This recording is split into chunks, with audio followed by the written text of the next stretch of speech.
Nedavno je ovaj svet napustio Erih Deniken, pisac, avanturista koji je najpoznatiji po teoriji o drevnim astronautima, odnosno vanzemaljcima koji su po njegovoj teoriji tvorci antičkih civilizacija.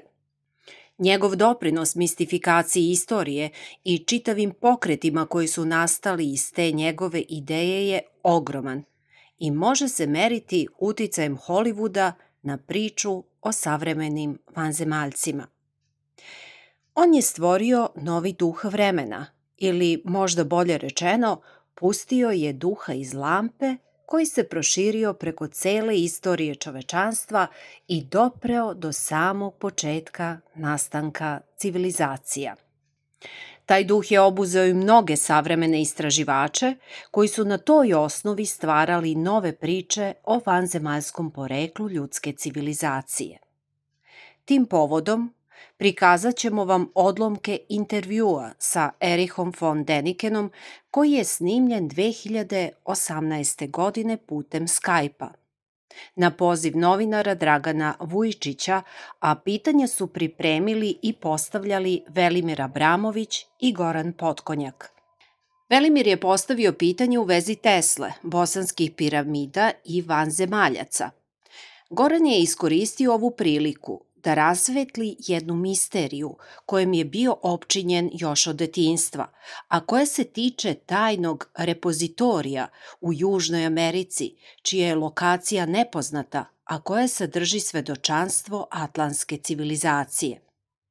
Deniken je u svojoj knjizi, koja je objavljena krajem 60-ih, izneo tvrdnju da ju je lično posetio. Nakon 30 godina, on je to negirao. U ovom intervjuu je rasvetljena ova misterija. Dobrodošli u novu emisiju Spiral, u kojoj ćete čuti intervju koji smo napravili sa Erihom Denikenom, u kojem sam iskoristio priliku da ga direktno pitam neke stvari koje su me najviše zanimale godinama. Također, Velimir Abramović mu je postavio veoma zanimljiva pitanja o vanzemaljcima, temi koju on voli. Ovom prilikom zahvaljujem se i gospodinu Draganu Vujičiću koji nam je omogućio telefonsku vezu preko Skajpa, odnosno preko interneta. U avgustu mesecu 1972. Erih Deniken je objavio knjigu Setva u svemiru, koja je na mene ostavila snažan utisak, jer sam tada prvi put čuo da u prašumama Amazonije u Južnoj Americi postoje tajne odaje pod zemljom u kojima je sakriveno blago Inka indijanaca, takozvani Eldorado. U tim pećinama na teritoriju države Ekvador pohranjena je najveća biblioteka drevnih zapisa.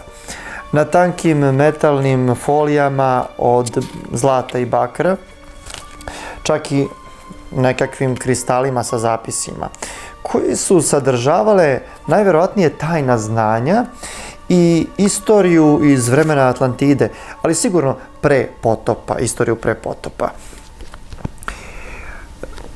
Deniken je posetio pećine Tajosa i stupio u kontakt sa Juanom Moricom, koji je znao gde je podzemni ulaz. U knjizi je objavio i fotografije sa njim i artefakata koji su tamo pronađeni. Istraživajući ovu temu, saznao sam da je Edgar Cayce, američki vidovnjak, u transu imao viziju ogromne biblioteke sa zapisima još iz vremena pre faraona, ali koji se nalaze u Egiptu, ispod Giza platoa. Čak je naveo i precizno ispod prednjih šapa svinjke. Egiptolozi Lenard i Havas su mi u svim izjavama javnim na tu temu bili vrlo šturi, vrlo sumnjivi, a ubeđen sam da je nešto znao i krio gospodin Zahi Havas, bez čijeg odobrenja za vreme Mubaraka niko ništa nije mogao da istražuje u Egiptu. Na dobrom tragu je bio i arheolog John Anthony West, Međutim, čim se nešto pokrene, neko stopira, to je bilo evidentno i sva istraživanja se zaustavljaju i niko ništa posle ne zna o tome. Kao i priča o zapečaćenim kanalima u piramidama i tajnim prostorijama. Eto, tek nedavno smo saznali da nedaleko od piramide Keopsove postoje ispod nje prostorije sa sarkofazima i čak jedan potopljen u jezeru. Ne zna se ni čiji je, ni šta je tu bilo. Jedno je sigurno, da definitivno faraoni 4. dinastije nisu gradili piramide, a to svedoči i jedan natpis koji se čuva u Kairskom muzeju, ali u depou. A sama sfinga je bila tamo još pre velikog potopa i sigurno je da nije imala lice faraona, već džinovske mačke. Decenijama su naučnici naklapali kako su građene piramide. Navodno niko ne zna jer prosto nisu razmišljali jednostavno. One su lako mogle biti sagrađene, kao uostalom i megalitska struktura hrama u dolini koji je nedaleko, pored Nila. Kako? Pa tako što su drevni graditelji znali formulu za tečni beton, odnosno kamen koji su izlivali u kalope od drveta. I danas možete na nekim mestima vidjeti otiske spona od neke legure metala. Da li su nađeni hodnici i prostorije ispod platoa Gize i šta je tu nađeno? Zvanično ne znamo, to se drži u tajnosti. Isto kao i kada je reč o repozitoriju drevnih znanja ispod sfinge koju je locirao Edgar Cayce. O tome se ne govori. Sad, kada sam saznao da se nešto slično dešava, odnosno da postoji i u Ekvadoru, počeo sam da istražujem i shvatio da je tu mnogo toga nategnuto. Prvo, ti predmeti iz pećina koje je Deniken fotografisao se nalaze u crkvi u Cuencu, u posedu katoličkog sveštenika Karla Crespija. Njega su veoma uvažavali i voleli lokalni indijanci i kako je sam govorio, njemu su donosili poklone jer im je on uvek pomagao u nekim lokalnim problemima. Vatikan ga je oslobodio dužnosti i on je u svojim šupama decenijama počeo da gomila artefakte neprocenjive vrednosti. Ljubomorno ih je čuvao i davao samo da se fotografišu. Posle Denikena, 76. je i Stanley Hall pokrenuo ekspediciju sa ciljem da se pronađe lokacija, to jest ulaz u tu biblioteku, u kojoj su se nalazile ne samo te zlatne ploče, već i statue od kamena i drugih materijala, životinja i tako dalje. Međutim, ta meni jako sumnjiva ekspedicija koja se odigrala 76. Stanleya Halla nije dala nikakve rezultate i verovatno je služila kao false flag operacija, da se tamo pokaže da nema zapravo ničega. Stan Hall je takođe posetio oca Crespija, postoji video zapis o tome i video njegovu kolekciju. Moje istraživanje je pokazalo sumnjivim nekoliko stvari. Prvo, kakva je to šarada od ekspedicije koju vodi astronaut, navodni astronaut Neil Armstrong? Drugo, Stan Hall je krenuo na ekspediciju bez čoveka, Juana Morica, koji je jedini znao gde se nalazi tačan ulaz u podzemne te pećine. Treće, padre Carlo Crespi je navalentno i pred Stan Hallom i kao i pred Denikenom tvrdio da su ti predmeti od čistog zlata. A lično sam poredio i našao da su neki od tih artefakata identični sumersko-vavilonskim koji su nađeni u Persiji i Turskoj i stoji dan danas u muzejima. Znači, radilo se o kopijama. Otkud sad to? Čudno mi je da to niko ne pominje. Četvrto, kada je padre Crespi umro 1982. njegova zbirka je nestala. Tu i tamo su počeli predmeti da se pojavljuju kao državno vlasništvo Ekvadora a glavni artefakti su verovatno vraćeni u Vatikan. U svom slučaju nemamo celu kolekciju. I peto, ispostavilo se da postoji čovek koji je još 1964. godine bio u tim pećinama i opisao gotovo identične predmete. On se zvao Petronio Jaramillo, koga su upoznali i Deniken, i Stenhol. Taj čovek nikome zapravo nije hteo da otkrije tačnu lokaciju pećine s blagom, odnosno sa bibliotekom. Meni je čudno što je ta lokacija Jaramillja zapravo udaljena oko 100 km od ove o kojoj su govorili.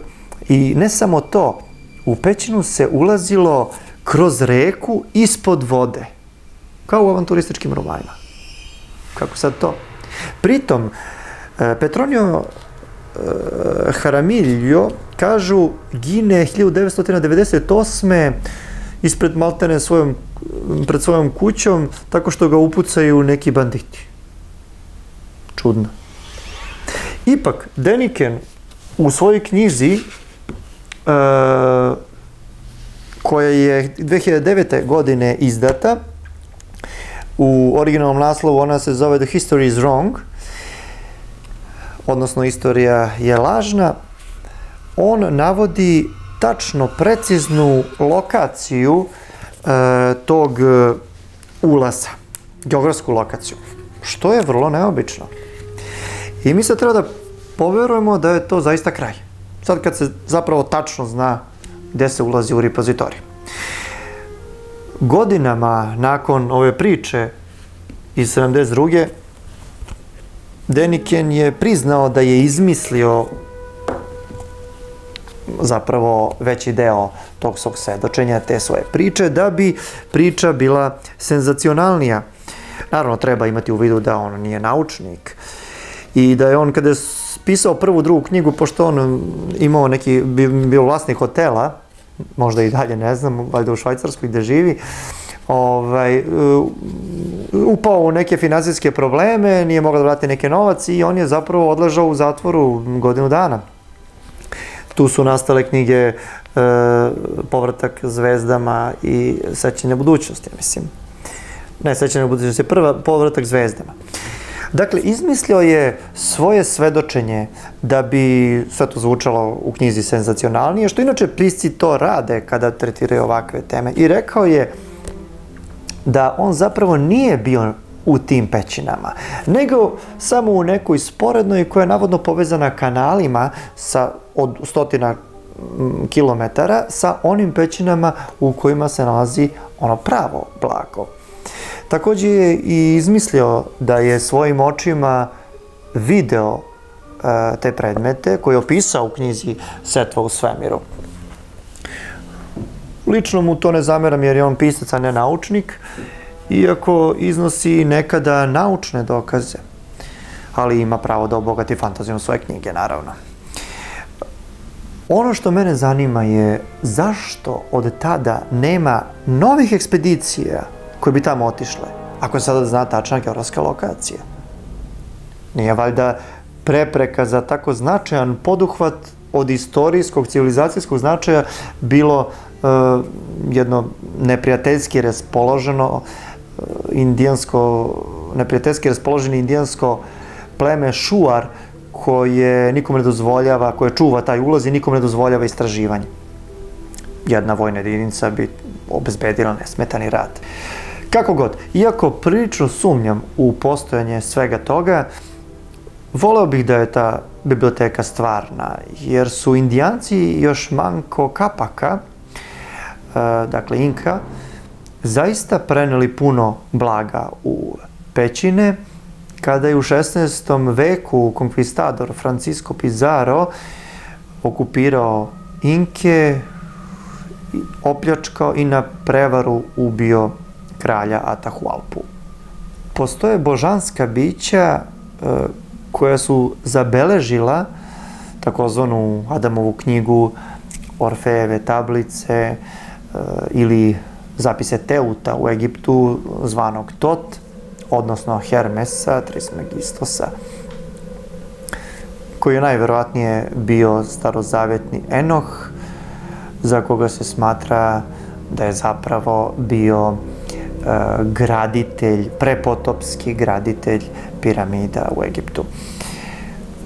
Koje naravno, znamo sigurno da piramide nisu pravljene da bi bile grobnice faraona. Ali ostavimo nešto i za neki drugi put na tu temu. Ono u što sam potpuno siguran je da se do tajnih znanja može doći putem koji nije fizičke prirode. Tako da tim spoznajama niko ne može da manipuliše ili ga sakrije od onih kojima je dato da do njih dođu.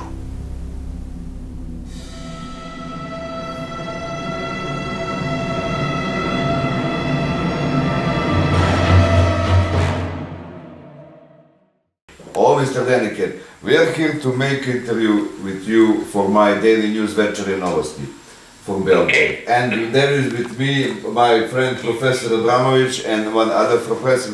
All of us are your fans. Please, can we start? Very good. Can we start? Okay.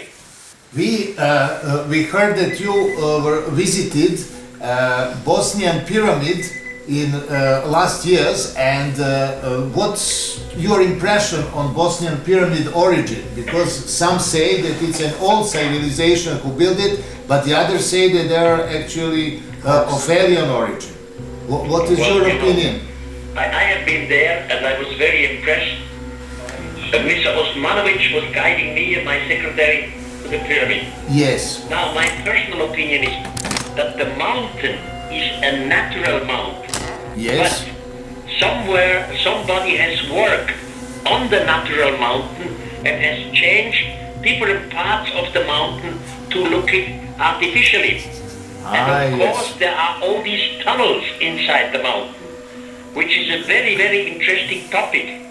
So Yes. the mountain, in my opinion, is natural, but somebody has worked on it to make it look like a pyramid.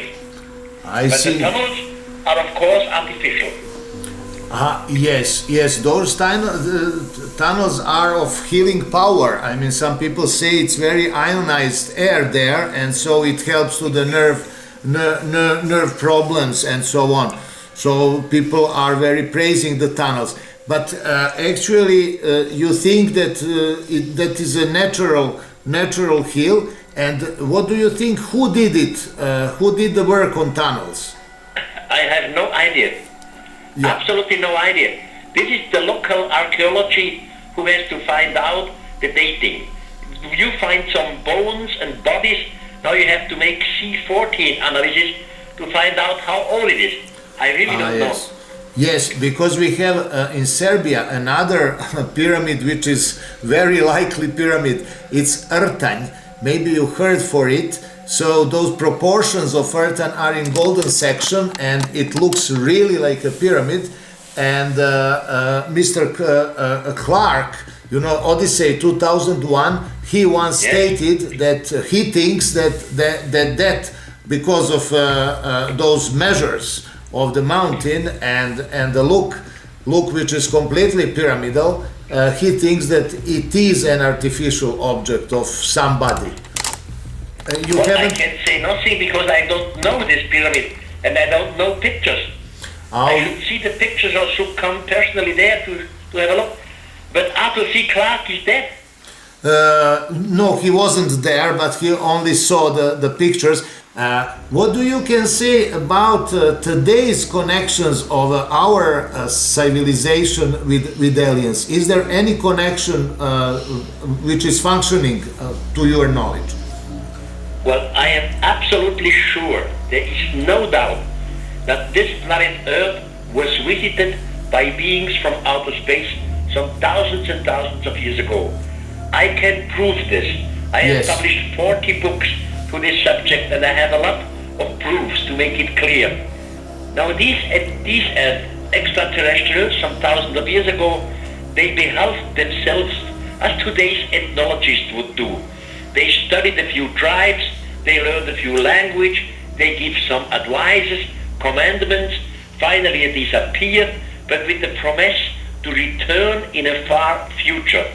And since that time, this expectation of somebody to return has come over every culture in the past.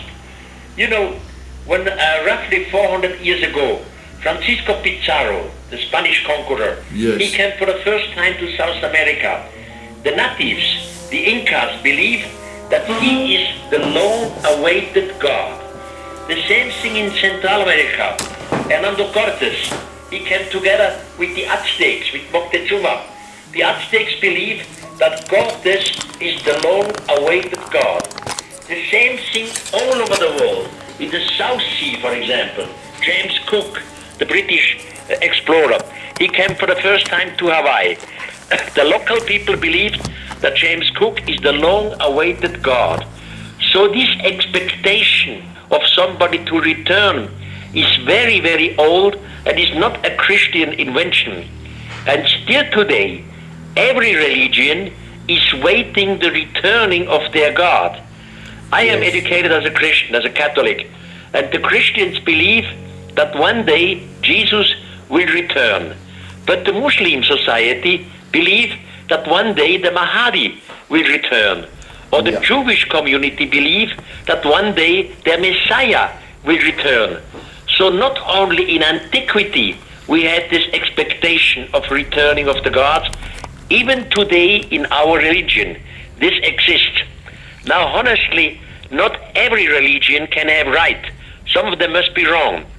And I am afraid they are all wrong. Neither Jesus, nor Mahdi, nor Buddha, nor Messiah will return, simply extraterrestrials. They have promised it long time ago and they will return, and I think they are already here. We are under observation. Oh, thank you very much. We think that you are completely right, must say. The other question is about Nikola Tesla. I mean, because he claimed that he was in certain moment in a connection with extraterrestrials, which From Mars. firstly they were on Mars, like a very high developed civilization, and then Nikola after that, Tesla said that? Nikola Tesla. Yeah, I didn't know this. Yeah. He 1937 in one interview which was given in Serbian language, and only in English press it is cited a little bit. So he claimed that he was in connection with civilization which were firstly on the planet Mars and then moved into inside of Venus, of Venus. So actually. I think that, and also his Matthews, who was the Tesla's last assistant, he claimed that he witnessed several communication moments of Tesla to them. So, I mean, do you know something about that? No, nothing. I hear this for the first time. Oh. I did not know that Tesla made these statements. So I hear it for the first time. Very interesting information. Thank you for interest. So there is something you can teach from us. That's nice. Yeah, of course. Thank you. But you said the extraterrestrials were here. I think there is no doubt on that. But what do you think about the evolution moment, monkey to man? I mean, was it also intervention of extraterrestrials so that they intervene in a gene technique? Yeah, definitely. You know, we have evolution. We are the product of evolution. Yeah. We have the same family as the apes. We have the same skeleton, the same bones, etc. But among our evolution, there were always extraterrestrials who changed the course of evolution. Yeah. Look, take for example an apple tree on this planet. An apple tree, you can prove that this apple tree has an evolution. Some hundreds and thousands of years ago, there was a primitive roof, and more the apple tree grow and has an evolution you can prove. But then the humans arrived and made a grafting. We changed the apple into our modern apple or the cherries. So somebody has interfered in the evolution. The same thing with us humans. Yes, we are the product of evolution, but not only. Always extraterrestrials have changed the course of our evolution. It's like all the old holy books say, even including the Bible, the gods created humans according their own image.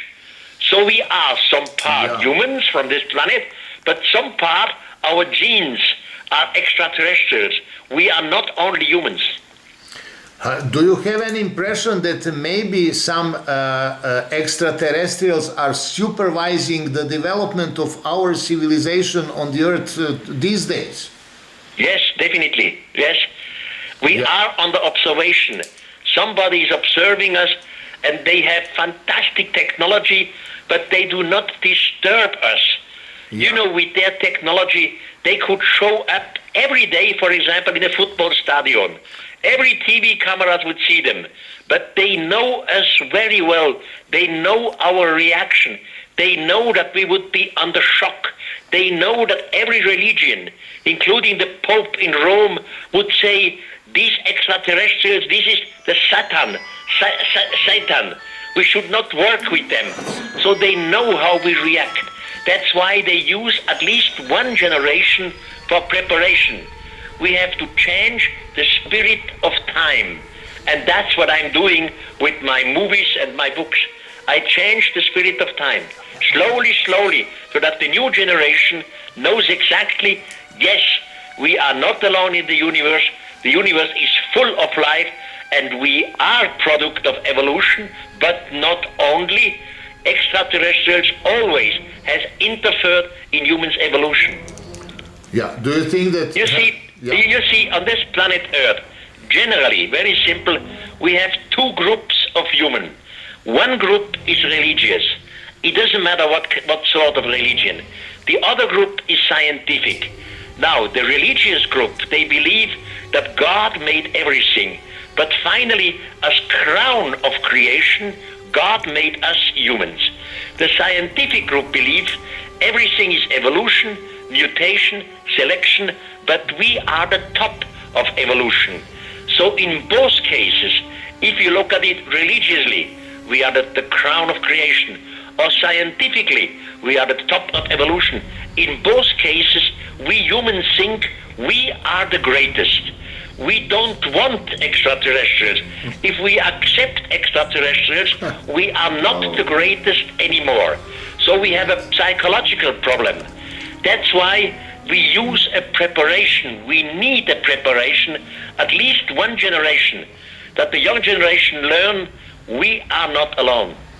Yeah, excellent argument actually. To those who don't believe that extraterrestrials are above us technologically, but also about consciousness. Yeah. Yes. The other thing is, do you suppose that the moment is approaching when extraterrestrials will openly interfere with our civilization, or let's say announce that they are here? This will happen in the next 5-7 years. I see. Oh, very good. That is very promising. Scientists, they know already of extraterrestrials, but they have not the courage to go into public because it would kill their reputation. You see, we have what we call the spirit of time. The spirit of time means always we want to be reasonable. Reasonable means we want to say what the majority of the humans believe. Now, even if you are a high scientist or a high politician or maybe even the Pope, just imagine the Pope would go on his balcony in Rome and he would say to 80,000 people, well, dear people, yesterday night I had a discussion with an extraterrestrial. Now the people think, what's wrong with the Pope? Is he crazy or what? So even if you have a high position in politics or religion or science, you cannot go to public if the time is not ready. The so-called spirit of time has to be ready. That's why we change the spirit of time. Yeah, do they contact only individuals or some institutions like, I don't know, State Department, for example? No, they contact only individuals. Yeah, I And see. these individuals, you see, my latest book in English has the title, The Gods Never Left Us. Now, unfortunately, this book does not exist in your country, but you should go to Amazon and buy it. The Yes. Gods Never Left Us. In this book, I give at least 15 statements of high politicians, foreign ministers, state ministers, astronomers, astronauts who say they were in contact with extraterrestrials. Oh yes, fantastic. Thank you very much. We have some more questions. My friend has some more questions for you. Thank you very much. Yes. Hello, Yes. Mr. Deniken. I'm very happy Yes. to hear you. What is your opinion about extraterrestrial of Nazi origins in Antarctica, Admiral Byrd's story and these stories? I really don't believe that story. It might be that Nazi time, Hitler time, that they had some military grots or caverns there. This is quite possible. But I do not think that Nazi had any contact with extraterrestrials or that they went to Mars. I don't believe that story. You know, the father of rocketry is the German professor Dr. Hermann Obert. Hermann Obert is dead since long time. He was the first which in 1928 he came up with the book, The Rocket to the Planetary System. Now, I knew Hermann Obert when he still was very old. He was 80 years old. I knew him. I met him 2 or 3 times. And in the Second World War, Hermann Obert was of course a Nazi. He was a Nazi like Werner von Braun, who was a Nazi. Now I asked Hermann Obert about this Antarctic study. Yeah. I asked them, have you worked, you Nazi, in UFOs, in flying saucers? He said to me, yes, we did work on it, but we never came to a result. Our machines could never fly. And he said to me, if we would have developed finally this flying saucer, we would never have lost the war. Thank you. Second, I will ask you, in August 1972, your public in Outsat und Kosmos about unbelievable discovery in caves of Tayos in Yes. Ecuador. Later in book History is Wrong, you explain all adventures with Juan Moritz and Yes. correspondence with Mr. Peña, etc.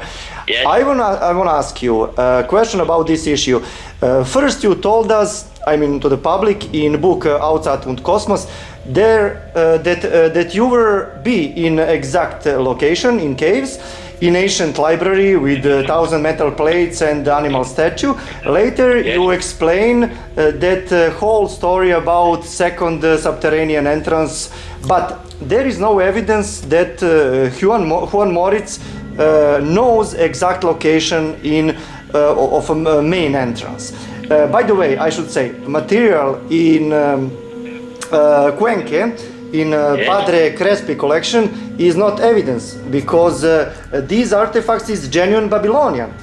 Ergo, my question is, after contacts with Petronio Jaramillo and after Stan Hall with poor results of his own expedition in 1976, and after, this is a crucial thing, after your public discovery of precise geographic location of that cave with library, then where is the problem until now?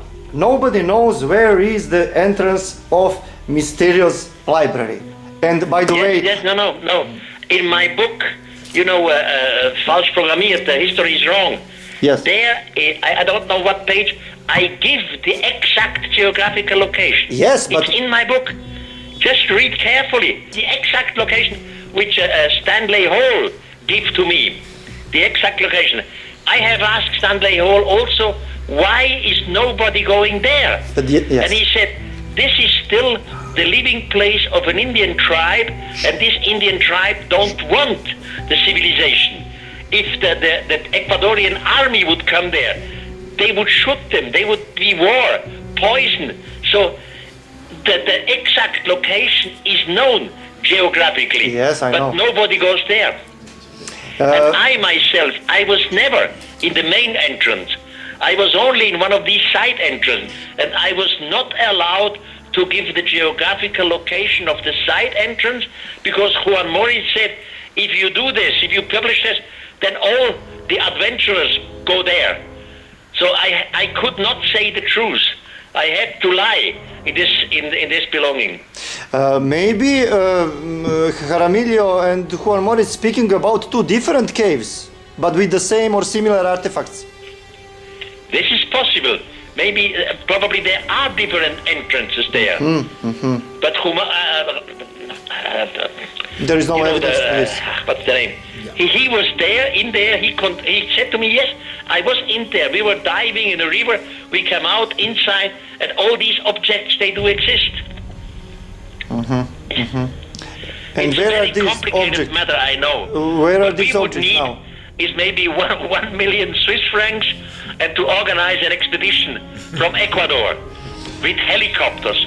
So this would be possible, but nobody does it. Nobody has the courage, and nobody will spend the money. I don't have the money. Graham Hancock believed that all story about library is some kind of psychedelic fiction. No, the library is really there. Definitely. You know, in the old Mormon religion, yes, I know. They also speak about all the libraries which the old Mormons have written. And there is a library, definitely.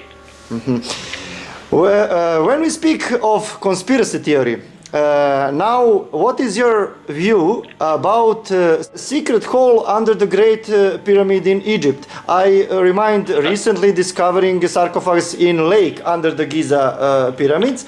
Are they true or fake? Now I am sure inside the Great Pyramid and under the Great Pyramid we will find more and more rooms, and we will find a library there, definitely. You see, the Great Pyramid, officially, archaeologists say it was constructed by the pharaoh Khufu or Cheops, 2,500 BC. Cheops was a pharaoh of the 4th dynasty. But the pyramid inside, in the meantime, we know, has so many rooms, so many tunnels, so many entrances, and so that the planning of the pyramid is very, very complicated. You know, before you construct the pyramid, you have to make the planning. Before you construct, you have to plan every room, every shaft has to be planned before. You cannot do it later. So the planning, seen from the engineering point, is too complicated for the 4th dynasty at Cheops' time. You see, Cheops' father, Snorfu, and his grandfather, they came right away from Stone Age. Now every technology needs an evolution. We have to learn slowly. How do we work with granite? How do we work with sandstone? How do we move them? How do we bring them on a higher level? This is all evolution of technology. And this evolution of technology, concerning especially the planning, does not fit to Cheops' time, to the 4th dynasty. Now, there are 2 old Arabian writers. One is Ibrahim Abdul al-Makrisi. He has written some 1,300 years ago that the Great Pyramid was constructed before the Great Flood by a pharaoh which name was Saurid. And then they say Saurid is the same figure which the Hebrew community calls Enoch and the Greek community calls Hermes. Now Enoch is a figure, he was educated in a spaceship. Enoch was the first human who left our planet in a fiery chariot. I have published a lot of Enoch. Now there is not only Ibrahim Abdul al-Makrisi who writes about this, also the Arabian historian Abdul al-Mas'udi. He was living in the 8th century, and he clearly says that in the Great Pyramid, he says that the old pharaohs, they believed strongly in a destruction of their world. They were sure that the great flood would come, and the great flood would destroy everything. Now that the knowledge of the humans, their writings, would not be destroyed, he gave the order to construct a pyramid for the generations after the great flood. Now, the great flood happened. Yes, I yes. don't know if you are aware with the writings of, for example, a historian like Diodor of Sicily, roughly 2,000 years ago. Diodor of Sicily was also in Egypt. He was standing before the Great Pyramid. He asked 2,000 years ago the locals, the priests and the scientists, who was the constructor of this pyramid. They all said, we don't know. Yeah. Why? Because it was before the Great Yes, Flood. of course. So even the old Arabian, the old Egyptian, 2,000 years ago, they did not know who was the Great Pyramid. Diodor says, this gigantic building is here, standing in the desert, and we don't see even a ramp, not the rest of a ramp, where they move their blocks up there. Of course you see nothing of a ramp, because the flood, the water, destroyed everything. And with flood, I do not mean something like in the Bible, the great flood. The flood was simply a changing of the axis of the pole. This goes for a few years. Everything which is land is water. Millions of people will die because the magnetic pole always changes. This could happen practically every year in our generation too. So the old Egyptians, they knew this. And from whom they knew it? They knew it from Enoch. Enoch alias Saurin alias Hermos. He again, Enoch knew it from the extraterrestrials. And Enoch was the one who gave the order to construct the pyramid. Now today, with our modern knowledge, with our modern technology, we find always more rooms and shafts in the Great Pyramid. The planning and the constructing is becoming every day more complicated. The planning was done by a high society in the past and was done for a high society culture in the future. For us, I am sure, in the pyramid and under the pyramid, we will find more rooms and we will find the books of the time of Enoch. That's the next shock for mankind. What is your opinion about lake and sarcophags under the Great Pyramid? Yes, there is a lake. It's not the big lake. I was down there. With my secretary twice. I made good pictures. In my second last book, you find these pictures. We were down. It's more or less under the pyramid, not directly. It's a few meters behind it. We were down there. There is a lake, absolutely clear water, and in the water is a sarcophagus. The sarcophagus is covered by water. Yes. I made 20 wonderful pictures of it. Some of them I have in my latest books. Maybe Zaki Havas knows and keep it secret. Yeah. I'm sorry. Ok, thank you. Još jedno pitanje bih hteo da vam postavim. One more question. Yeah. Yes. Yes. Mr. Deniken, Yes. do you believe in 1969 landing on the moon? Yes, definitely. Okay, thank you. I know there are contradictions. I know the stories which speak again. I know the stories with light and shadow and the flag and all these things. Yeah. But everything can be explained. I personally knew many different astronauts, American astronauts personally, and also ex-Soviet astronauts. And the Americans, they have left different objects on the moon. Not only a flag, there are different other objects on the moon. And astronauts of the future, they will find these objects. I also knew Wernher von Braun, who was the constructor of Saturn V. I also knew Joseph Blumrich, who was the chief of the construction at NASA. All these people were brilliant engineers. None of them were liars. They definitely were on the moon, even if there are some contradictions, but the contradictions are explainable. We now know how it works. And after that? But did they meet aliens on the moon? There is also a story about that.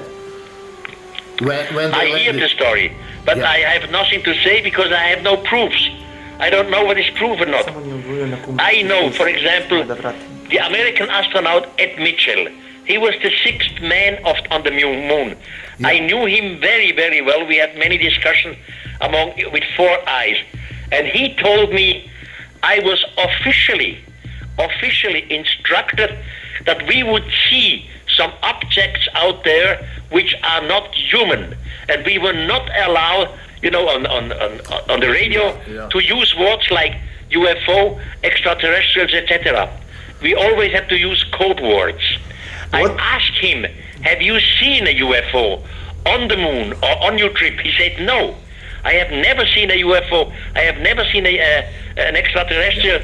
But we were informed officially that if we see something, we are not allowed to speak about it on the radio with the Earth. What is your opinion about scriptures from Qumran? Qumran? Qumran, yes. Well, there are many of them. Yes. Not only one. There are more than 80 Qumran scriptures, and some of them are absolutely extremely fascinating. Yeah. There is, for example, one scroll which is called the Lamech scroll. What is Lamech? According to the scroll, to the scripture, Lamech was a shepherd, and he was a rich shepherd. He had obviously many hundreds of sheep, etc. And he was going around with his sheep always where they had something to feed, where there was green grass. After some months, Lamech came back to his home tents, and his wife, her name was Batenosh, she just had given birth to a boy.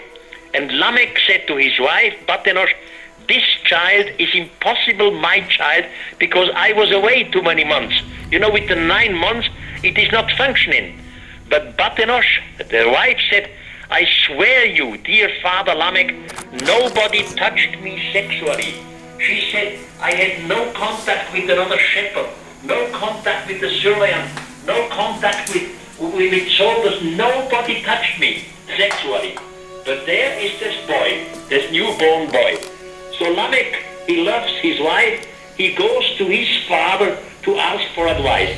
His father is Methuselah, in the Bible Methuselah. He tells him the story, and Methuselah himself doesn't know what to say to his son Lamech. Methuselah goes to his father, which now is the grandfather of Lamech. His father was nobody else than Enoch. The same Enoch which was in a spaceship, which was educated, which left the earth in a fiery chariot. Enoch says to his son Methuselah, now you go back to your son Lamech. You tell him that the guardians of the sky, which means the extraterrestrials, have inseminated Batenosh, the wife, without touching her sexually. It was not a sexual contact. It was an artificial insemination. And Lamech should accept this boy as his own child, should grow him up, and should give him the name of Noah, because the guardians of the sky have decided to destroy mankind. But Noah should be the father of the new human generation, of the new human race. He is Now we all, you and I and everybody, we are descendants of Noah. That means we have extraterrestrial genes in us. Noah is Utnapishtim, Sumerian. Noah is Sumerian Utnapishtim, yes. Okay. So all this is in one of the Dead Sea Scrolls, called the Lamech Scroll. It's very fascinating. Listen, I have to stop here because I have to run away. Okay, Mr. Denikenu. One more question, just about Kosovo. Kosovo, there is a monastery, Dečani, in Kosovo, and there is one, let's say, spaceship which you have published in one of your early books. How you came to that fact? I mean, to that image. That is more than 50 years ago. Yeah. Some friend from Yugoslavia told me this. He told me, Erich, you have to come to this church here. Yeah. And I said, what's interesting? And I made the photographs. But that's roughly 45 or 50 years ago. Yes, but it's interesting that you found it. You were in Kosovo, you were in Dečani? Yes. Yes, I was in Dečani, definitely. But a long time ago, I was young. A young man, a young photographer. In the meantime, I'm 83 years old. Congratulations. To go to your place to give a public speech in German language or English. Somebody translated you will have 1,000 listeners there. A big event. Thank you very much. We will take that opportunity. Thank you a lot. Okay, and then get in contact with my secretary, with Ramon. Yes, and of make course. the arrangement with Ramon. For me, it would be a great honor to come to your country. Honor is completely ours. Thank Okay, you. Okay, we will thank try. you for Thank calling. you. Bye-bye, ciao, goodbye. Bye. Thank All you. the best. Odličan je život. Ništa se nadao. Slušaj, odlično. Dobio si intervju prvog ranga.